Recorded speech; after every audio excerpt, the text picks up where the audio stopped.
Hello hi अस्सलाम वालेकुम। स्वागत है आप लोगों का मेरे यूट्यूब चैनल जिसका नाम है आस्था फूड एंड इंडियन ब्लॉगर। और ये देखिए जीसान बैठा है, तो आपको साउंड सुनाई दे रहा होगा। आवाज़ बंद कर लेनी, कॉपीराइट आ जाएगा। क्या हुआ, जब से सुबह से सुना ही जा रहा है, यही गाने सुन रहा है। अरे वो 15 अगस्त है ना, तो याद आ रही थी। हाँ, आज है 15 अगस्त, आज़ादी का दिन। तो आज आप सभी को स्कूल भी की याद आ रही थी। तो एक बार मुबारकबाद तो दे दे। हाँ, हैप्पी। आज़ादी बहुत बहुत मुबारक हाँ। हो। हम बहुत हैप्पी लोग हैं, बहुत खुश नसीब लोग हैं जो एक आज़ाद मुल्क में जो है हम लोगों ने जन्म लिया है, बड़े पले हुए हैं। और ये सब हुआ है हमारे जो भी शहीद लोग हैं उनकी वजह से, हमारे जो बड़े बुजुर्ग थे उनकी वजह से हुआ है। तो ये दिन हम लोगों को देखने को मिला है और हम बहुत ज़्यादा खुश नसीब हैं। हैं। अच्छा, आज जीसन चल 15 अगस्त है और आज तो सुबह से मैं बस इसको यही देख रही हूँ। मैंने नाश्ते के लिए बुलाया तो ये यही गाने सुन रहा था।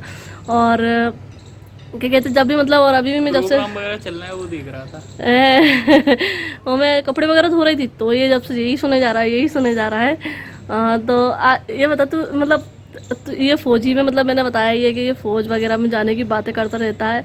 तो तेरी रुचि इस साइड कैसे गई? मतलब हमारे खानदान में तो कोई फौजी नहीं है। हाँ, हमारे जो पर नाना थे शायद है, हम्म। पर नाना थे कि पर दादा थे, पर नाना थे शायद फौज में, परनाना। पर नाना थे हमारे फौज और में। चाचा की लड़के भी हैं। हाँ सोनिया मतलब, की। हाँ सोनिया वगैरह तो हमारे गांव के भी लड़के वगैरह गए हैं फौज में। लेकिन मतलब हमारे खास फैमिली में से, जैसे मतलब मेरे मामू साइड भी नहीं है, पर नाना थे तो वो तो बहुत पुराने, हमने देखे भी नहीं है। और ना हमारे चाचा दादा में कोई है। तू कैसे जा रहा है उस साइड? जो ऐसा है, मैं छोटा था। अच्छा। मैं जब लिटिल एंजल स्कूल में पढ़ता था, हाँ तो तब ना एक पीछे हमारे पीछे बहुत सारे काजू सीखे हैं। जो हाँ, वो लोग मतलब सब फौज में है। सब फौज में है, सब A to Z हाँ, पूरा गांव ना क्योंकि उनकी लंबाई, हेल्थ वगैरह है। सब ऐसी रहती है कि वो लोग डायरेक्ट फौज में ही जाते हैं। उनका कोई किसी चीज़ में करियर नहीं है। वो किसी भी चीज़ की अलग नौकरी नहीं करते हैं। मैंने सबको फौज में ही देखा है, बस वहीं पर जाते हैं, वहीं से रिटायर होकर फिर बैठ जाते हैं। उनका यही तो रहता है। वहाँ पे, फिर खेती करते हैं वो। हाँ, वहाँ पे से कोई कोई इंसान, कोई आदमी शहीद हुआ था। अच्छा। तो इतने सारे फौजी आए थे, कभी अच्छा, लाइफ में नहीं। फौजी शहीद हुआ था एक। हाँ, तो कभी लाइफ में नहीं देखा था, इतने सारे फौजी आए हैं कभी भी। अच्छा। कभी भी नहीं देखा था, मतलब बहुत ज्यादा। हाँ।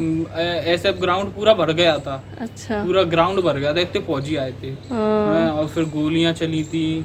हैं। अच्छा, उनके शहीद होने पे। हाँ, हाँ, और वही जैसे जो श्रद्धांजलि देते हैं, श्रद्धांजलि बोलते हैं जो जो है। जो माया मेन चौराहा है ना, गणेशपुरा का, मतलब वहाँ का बाजार का। तो हाँ। वहाँ पे उसका पोस्टर लगाया था।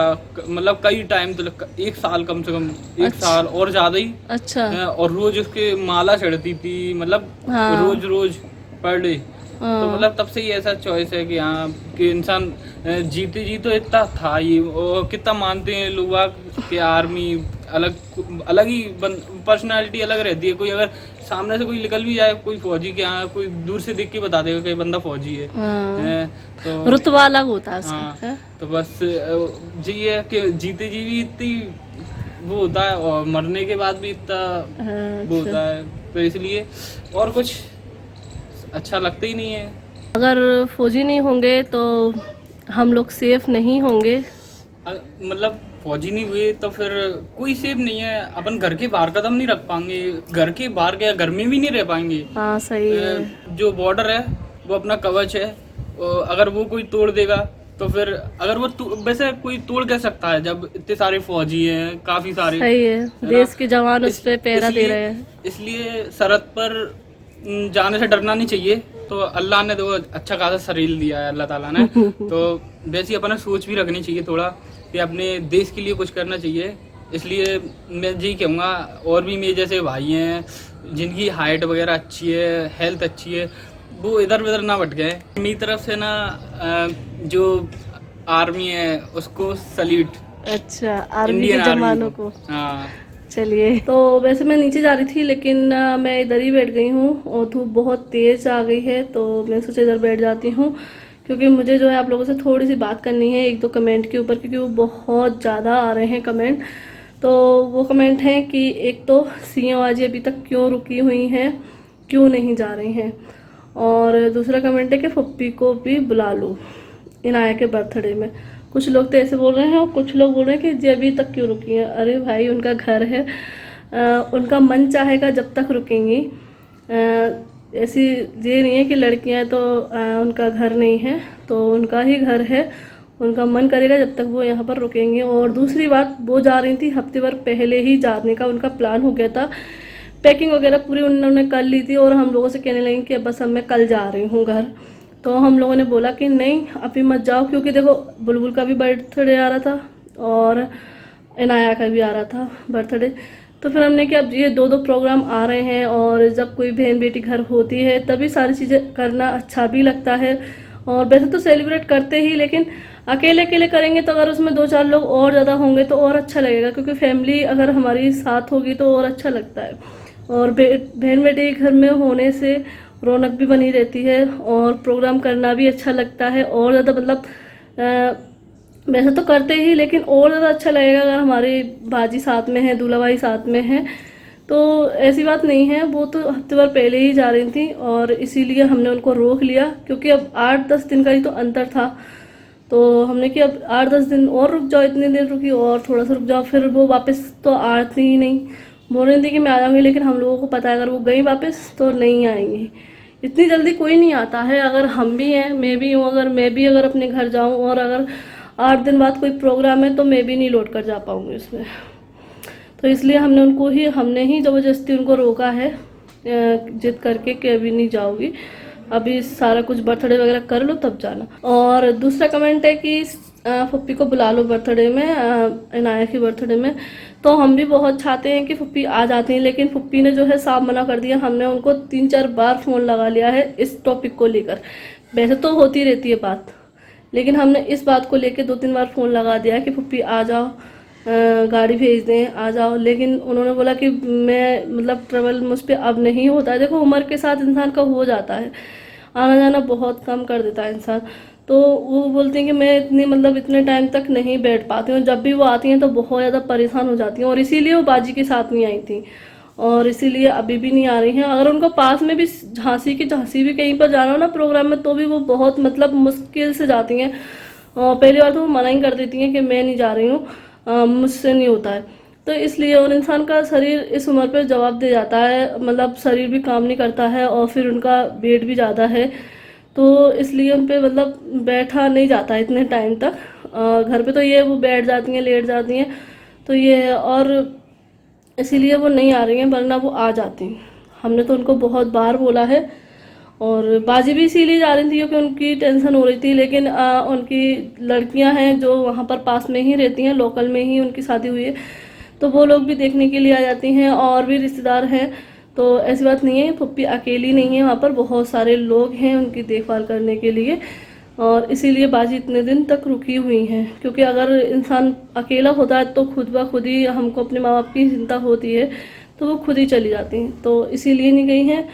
तो दोनों कमेंटों की रिप्लाई आपको मिल गया होगा कि बाजी को हमने रोक रखा है, इसीलिए बाजी अभी तक रुकी हुई हैं। इनाया के बर्थडे के बाद वो चली जाएंगी, और फिर इतने टाइम बाद आई थी, भाई रुकने दो उनको अच्छे से, क्या हो गया। बेटियां अपने मायके में चाहे जितने दिन तक रुक सकती हैं, उनको कोई रोक नहीं सकता है, और ये उनका हक है रुकने का, क्योंकि उन्होंने इस घर में जन्म लिया है, इस घर में पली बड़ी हुई हैं। शादी हो गई तो क्या होगा, तो ऐसा नहीं सोचना चाहिए कि अभी तक पड़ी हुई हैं, ऐसे कमेंट नहीं करना चाहिए। आप भी किसी की बेटियां होंगी तो थोड़ा सा अपने तरफ भी सोच कर बोला करिए, अच्छा नहीं लगता है। हम लोग पढ़ते हैं और हम लोगों को बुरा लगता है कि हम लोग वीडियो डालें तो हमारे वजह से ना उनको ये कमेंट देखने को मिलेंगे, क्योंकि वो भी वीडियो देखती हैं, कमेंट पढ़ती हैं, तो हम लोगों को बिल्कुल भी अच्छा नहीं लगता है। बहुत सारे कमेंट तो जो है मैं रिमूव भी कर देती हूँ, लेकिन फिर भी बाई चांस आ ही जाते हैं और मैं कमेंट नहीं देख पाती हूँ और बाजी देख लें तो मुझे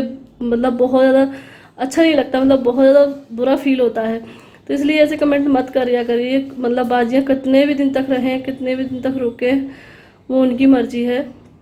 और ठीक है तो चलो अब नीचे चलते हैं, देखते हैं क्या हो रहा है।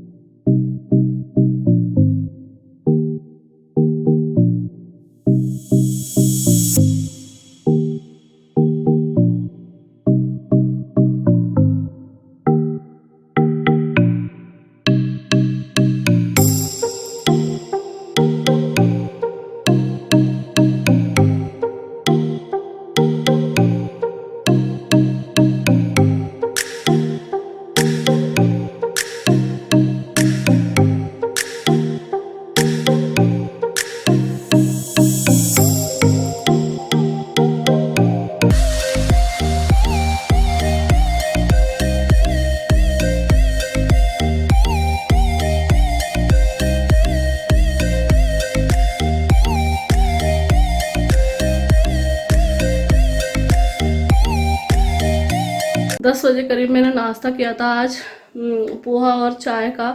तो फिर मुझे भूख नहीं लगी और मैंने दोपहर में खाना नहीं खाया। और जो कल मैंने टिक्कियाँ बनाई थी बस फिर वो खा ली थी, थोड़ी सी भूख लगी थी। लेकिन अब मुझे बहुत ज़्यादा तेज़ वाली भूख लग रही है, तो मैं सोच रही हूँ क्या खाऊँ। तो मैगी तो मैं खाती नहीं हूँ, मतलब खाती हूँ लेकिन ऐसा कोई शौक़ नहीं है मैगी वगैरह का, और थी भी नहीं। तो जीसान लेने गया है आलिया इनाया के लिए, वो मांग रही थी मैगी आलिया। तो मैं बनाऊँगी सेवई, नमकीन वाली सेवई। तो ये मेरी मैगी है, तो चलिए ये बना लेते हैं। तो यहाँ मैंने फ्रीज़र में से निकाल दी है बर्फ़, और ये मुझे करना बहुत अच्छा लगता है। तो फ्रीज जो है पूरा, मतलब जो फ्रीज़र है ना पूरा भर गया था।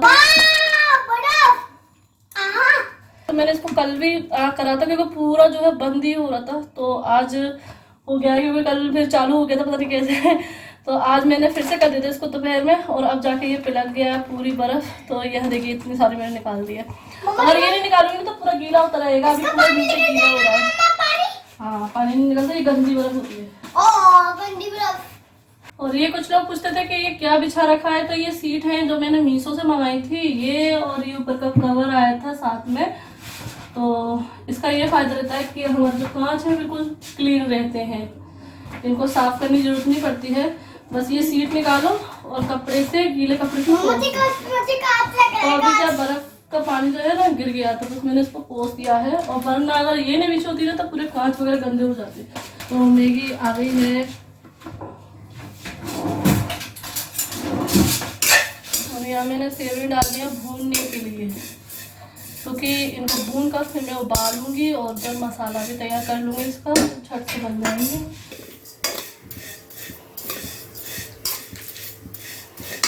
और ये मैं इसमें डालूंगी मटर। तो ये जो मटर है ना पापा जी इकट्ठा एक कट्टा लेकर आए हैं, मतलब छोटा सा थैला है उसमें। तो वो क्या ऊपर वाली फ्रीजर में रखा है, तो मैं उसको, गिलास था ऊपर पानी का तो मैं उसमें मत लेकर आ गई हूँ। तो बस मैं धो लूँगी इनको। यहाँ बनी है बच्चों की मैगी, और ये पानी गर्म हो रहा है।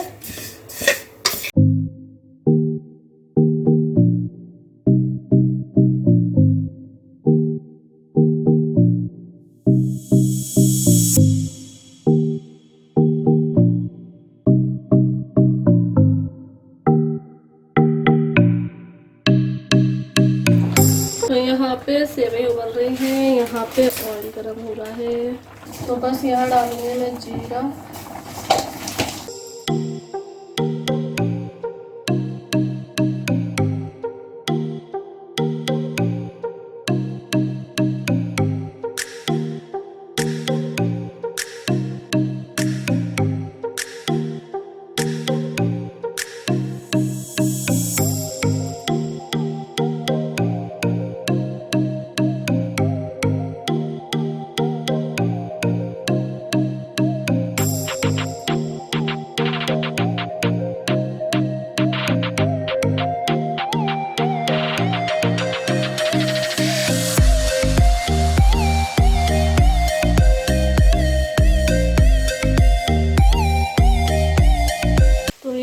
इस तरीके का मसाला मैंने तैयार कर लिया है।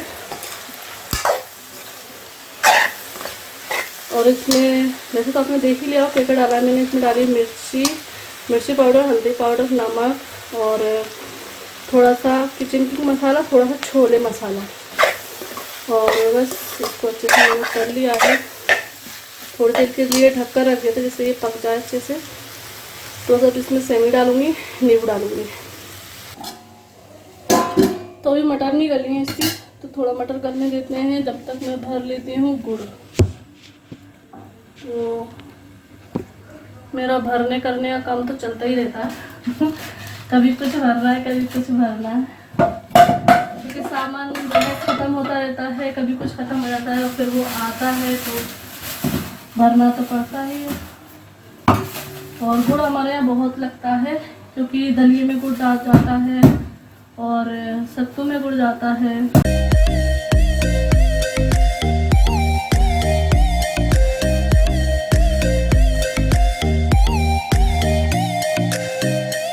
इस तरीके से छोटे छोटे पैकेटों में एक एक भेली आती है, इसको हम बोलते हैं भेली भेली का गुड़।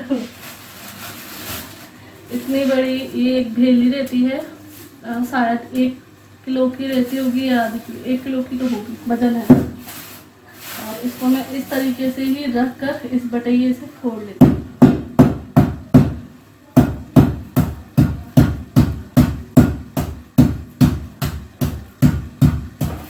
तो ये बारीक टूट जाती है और बस इसमें डाल देती हूँ।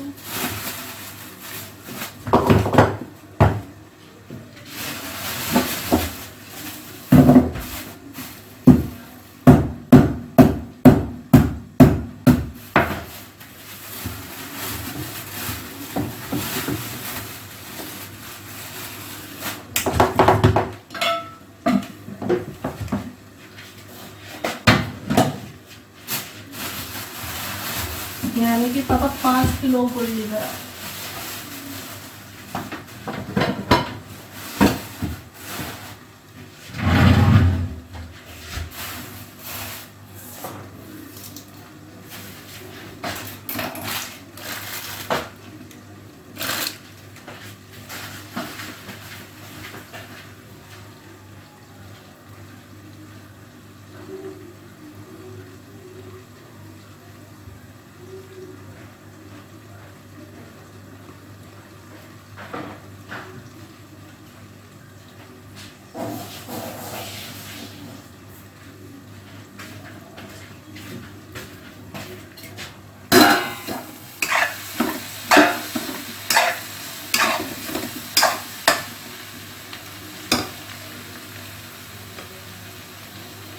कुछ मटर जो है गले ही नहीं है, इसमें पानी में डाल नहीं रही।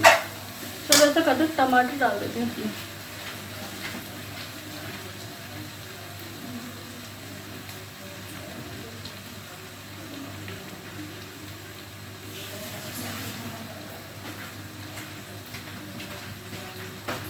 तो मैं 2-3 टमाटर डाल देती हूँ, तो टमाटर क्या है खट्टी भी हो जाएगी, इसमें मुझे पानी डालने की जरूरत नहीं पड़ेगी।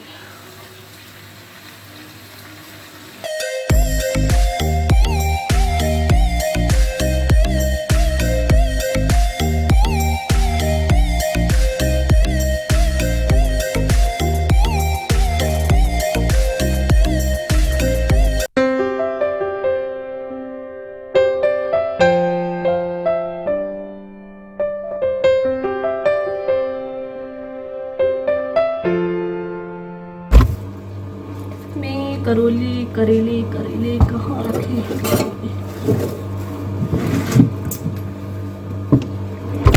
तो यहाँ पे मैं छील रही हूँ करेले। और पता है जब भी मैं करेले छीलती हूँ ना तो फिर मैं जो है इनका बीज निकालती हूँ, मतलब इस तरीके से। छोटे होते हैं तो चीरा लगाती हूँ, पर ये बड़े बड़े हैं तो इनको काट के ही बनाऊंगी। तो जब भी मैं इनका पता है बीज निकालती हूँ ना तो मेरा ये अंगूठा जो है घायल हो जाता है। और ये घायल हो के अभी मैंने इसका बताया नहीं है आप लोगों को कि मेरा अंगूठे का कुछ हाल हो रहा है। मतलब ये जो है बता नहीं सकती क्या हाल हो रहा है इस अंगूठे का, बहुत बुरा हाल है इस टाइम पर। तो अब जो है इसने जवाब दे दिया है, तो मैं इनको साफ नहीं कर सकती हूँ। तो ऐसा किस किस के साथ होता है, मतलब ये छिलके साफ करने से, मतलब ये अंदर के बीज निकालने से अंगूठे में किस किस की लगती है। मैं जब भी निकाला है ना, जब भी मेरे लगती है और 2-3 दिन तक मेरे दर्द रहता है। और मैं इससे निकालने की कोशिश करती थी, लेकिन आज मुझे, क्योंकि अभी ये तो जवाब दे चुका है क्योंकि अभी इसमें दर्द है, तो मैं इससे तो निकाल नहीं सकती। तो पता है मुझे ये आइडिया मिला है कि चम्मच से भी निकाल सकते हैं इस तरीके से, और बड़े आराम से निकल रहा है। मैं ऐसे ही बिना फालतू में जो है इतने टाइम से दर्द झेले जा रही थी, क्योंकि जब भी करेले बनाने का नंबर आता ना तो जब भी मैं छीलती वो मेरे रात में इनको छील के रख दी थी और दूसरे दिन मेरे ये अंगूठा बहुत ज़्यादा दर्द करता। मतलब मान लीजिए 2-3 दिन तक मैं कुछ काम नहीं कर सकती इस अंगूठे से। अगर अंगूठे का कोई काम पड़ जाए ना तो मैं कर ही नहीं सकती। तो आज मुझे ये तरीका बहुत अच्छा मिला है, मैं बड़ी खुश हो गई कि ये आइडिया मुझे पहले क्यों नहीं आया। ऐसा क्यों होता है पता नहीं है। वैसे तो बहुत से लोगों को पता होगा इस तरीके से साफ करें, लेकिन मुझे नहीं पता। तो मुझे आज जब मेरा अंगूठा काम का नहीं रहा ना तब मुझे जाके ये बात। तो लो भाई हो गए मेरे करेले छिले। अगर ये छिलका कर जाते हैं तो ये बन भी जाते हैं, वरना ये ऐसे ही रखे रहते हैं, क्योंकि फिर सुबह तो ये बना ही नहीं सकते हैं डायरेक्ट, कोई नहीं खाएगा। तो बस हो गया है मेरा सारा काम। बर्तन मैंने मांज दिए थे और लगा भी दिए हैं, क्योंकि रात में मुझे डलिया में बर्तन रखना बिल्कुल भी पसंद नहीं है। क्योंकि रात में ये रहता है कि मम्मी थी ना, जब मम्मी भी जो है रात में बर्तन रखने से मना करती थी डलिया में। अगर मजे नहीं है वो बात अलग है, अगर मजे हुए डलिया में रखे ना तो या तो फिर उन्हें रखे रहती है ना, तो फिर सुबह मम्मी धुलवाती थी दोबारा से, और वरना वैसे तो कहती थी कि रात में ही बना कर रखो, उनको जहाँ के हैं वहाँ पर रखो। तो मुझे फिर जब इसे आदत है तो इसलिए मैं रात में ही रख देती हूँ, क्योंकि उससे क्या रहता है फिर वो वहम रहता है कि कहीं छुपकली तो नहीं आ गई या फिर चूहे तो नहीं। वैसे चूहे तो अब नहीं है, हमारे घर में ख़त्म हो चुके हैं, एक भी चूहा नहीं है। इस बात से मैं बहुत खुशी, 8 साल में पहली बार चूहे ख़त्म हुए हमारे घर में से, वरना एक आधना तो रहता था। चाहे ने पकड़ के छोड़ आते थे लेकिन चूहे ख़त्म नहीं होते थे। लेकिन इस बार पता नहीं कैसे ख़त्म हो गए। लॉकडाउन से पहले मतलब मार्च से चूहे हमारे यहाँ ख़त्म है। बस छिपकली है तो बस उन्हीं की टेंशन रहती है, और छिपकली हर घर में रहती है, ऐसी बात नहीं है, सबके घर में होती है ना। तो बस ये काम हो गया है। अब बस आलिया के लिए दूध गर्म करूँगी, वो ले जाऊँगी, और पसीने में हो गई हूँ उत्तर, तो मैं जाऊँगी थोड़ा सा छत पे, क्योंकि मुझे छत पर बहुत अच्छा लगता है। यहाँ पर मतलब थोड़ी सी देखो घर में रहते रहते थोड़ी सी घुटन होने लगती है, और छत पे जाके जब खुली हवा मिलती है ना तो बहुत तो दिल को सुकून मिलता है। तो बस इसलिए चाहे रात हो चाहे शाम हो, मैं छत पे जाने का नहीं मौका नहीं छोड़ती हूँ। जैसे ही मैं काम करती हूँ तो बस मैं सोचती छत पर चले जाऊँ। तो बस अभी ये सारा काम हो गया है। आलिया के लिए दूध ले जाऊँगी, रख दूँगी, अभी तो नहीं पिएगी, वो खेल रही है सानिया के साथ। और बस इस ब्लॉग को एंड करती हूँ, फिर मिलती हूँ आप लोगों से नए ब्लॉग के साथ। अल्लाह हाफिज़, बाय बाय। आज मेरा ब्लॉग का जो एंड है ना किचन से हो रहा है, और 2 दिन से मेरा ब्लॉग जो एंड रात में हो रहा है। और अभी टाइम बता देती हूँ मैं कितने बजे हो रहा है, 11:19 हो गए हैं। तो चलिए, गुड नाइट।